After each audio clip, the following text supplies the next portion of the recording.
Il-Kunsill Malti għall-Iżvilupp Ekonomiku u Soċjali, l-MCSD, iltaqa' mal-Ministru fih dan l-Uffiċċju tal-Prim Ministru biex jiddiskuti l-konklużjonijiet ta' 4 rapporti dwar suġġetti kurrenti għal pajjiżna fuq livell lokali u Ewropew.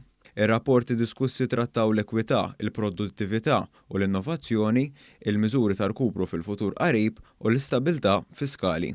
Rigward ir-rapport dwar l-ekwità li ngħatat importanza kif din hija pilastru importanti fejn kulħadd għandu jkun parteċipi u inkluż fis-soċjetà, it-tieni rapport li tratta l-produzzjoni u l-innovazzjoni fis-snin li ġejjin għamel aċċenna l-introduzzjoni toqsma differenti f'pajjiżna bilan li jiġi attirat aktar investiment barrani.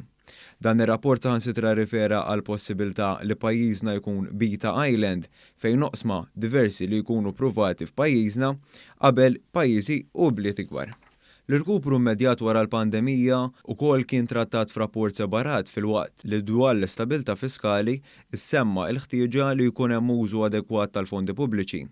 Il-Ministru Carmelo Abela qal kif permezz ta' dawn il-gruppi il-ħidma tal-MCSD qed tkun waħda proattiva. Permezz ta' daw il-working groups magħmulin propju mill-misħab soċjali bl-għajnuna ta' riċerkaturi u esperti ħalli bekk id-diskussjoni tkun aktar matura u li nibdew ninfluwenzaw anki dak li jiġi fuq bażi nazzjonali u dak huwa l-iskop li inkomplu nsaħħu id-dialogu soċjali biex bekk il-pajjiż ikompli miexi l qudiem.